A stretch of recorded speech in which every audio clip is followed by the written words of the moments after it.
여러분 안녕하세요. 유나입니다. 제가 지금 약물 알러지가 올라와가지고 목이 빨간 점 조금 양해 부탁드릴게요. 제가 첫 번째 영상을 올리고 나서 구독자도 생기고 댓글도 달아주셔가지고 되게 좀 신기하고 재밌는 한 주를 보냈는데요. 그래서 빠르게 두 번째 영상도 가지고 왔습니다. 오늘은 사람들이 나를 떠올렸을 때 향기가 좋은 사람으로 기억되게 만드는 방법에 대해서 이야기를 조금 해보려고 해요. 향기가 알게 모르게 그 사람의 이미지를 만든다라는 예시가 하나 있거든요. 제가 학생 때 친한 친구는 아닌데 비누 향기가 나는 사람으로 유명한 남자인 친구가 있어요. 지나가기만 하면 되게 기분 좋은 비누 향기가 나는 거예요. 그래서 운동을 하고 체육 시간이 끝나고 운동을 하고 와도 비누 향기가 나서 여학생들 사이에서 굉장히 조금 조용조용하게 유명했어요. 그래서 그 친구는 아직까지도 저한테 조금 되게 기분 좋은 이미지로 남아있거든요. 그래서 10몇 년이 지났는데도 이렇게까지 기억이 남는 거 보면 향기가 사람의 이미지를 만들고 그리고 더 오래 기억할 수 있게끔 만드는 힘이 크구나 라는 거를 다시 한번 깨닫게 된 계기가 된 것 같아요. 그럼 내가 원하는 향을 뿌리는 것도 중요하고 그 향이 나는 것도 굉장히 중요하잖아요. 그런데 어떤 사람은 향을 뿌렸을 때 좋은 향이 오래 나는 사람이 있고 어떤 사람은 향을 뿌렸음에도 불구하고 향이 잘 안 난다든지 아니면 좋지 않은 향으로 느껴질 때가 있거든요. 근데 여기에도 포인트가 있는 것 같아요. 향수가 사실 그 사람의 체취에 얹혀진다는 점이거든요. 그래서 좋은 향이 나는 사람이 되고 싶으면 사실 향수보다 먼저 챙겨야 될 거는 바로 청결인 것 같습니다. 당연히 잘 씻어야겠죠? 우리가 땀이 나면 세균이나 미생물들이 달라붙고 그게 분해되면서 악취가 나기 시작하잖아요. 그래서 샤워를 굉장히 잘 해야 됩니다. 특히 여름철에는 땀이 굉장히 많이 나잖아요. 이럴 때는 샤워를 더 자주 해주셔야 되고 특히 피지 분비가 유난히 많이 되는 곳들 귀 뒤나 목 뒤, 사타구니, 겨드랑이, 무릎 뒤 이런 곳들을 잘 씻어주시는 것이 중요합니다. 그리고 손톱 밑도 신경을 써야 되는데요. 그 손톱 밑에 이물질이나 때가 끼면 냄새가 날 수가 있거든요. 그래서 손톱 밑도 신경 써주시는 것이 굉장히 중요합니다.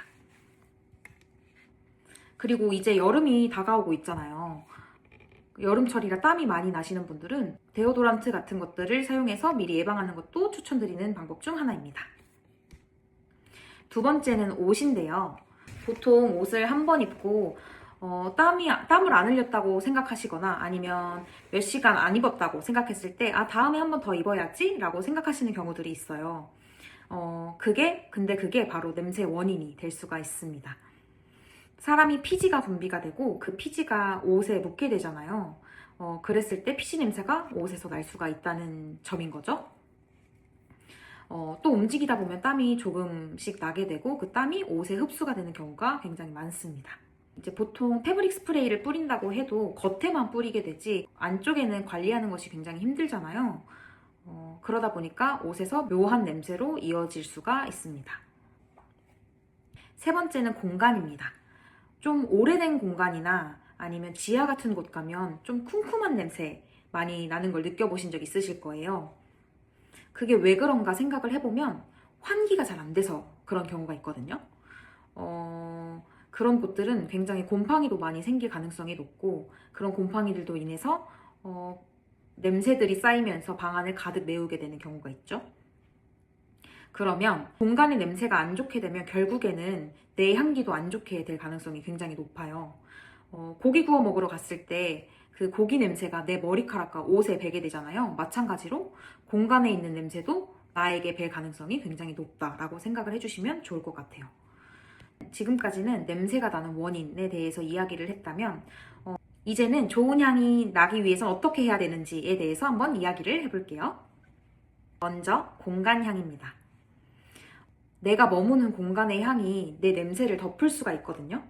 그래서 저는 공간향을 굉장히 중요하게 생각하는 편이긴 해요. 그래서 방마다 디퓨저와 룸스프레이, 그리고 패브릭 스프레이, 섬유향수를 방마다 가지고 있습니다. 그 냄새가 저한테 배이고 침구류에 배어서 스쳐 지나갈 때마다 은은하게 좀 나는 편이거든요.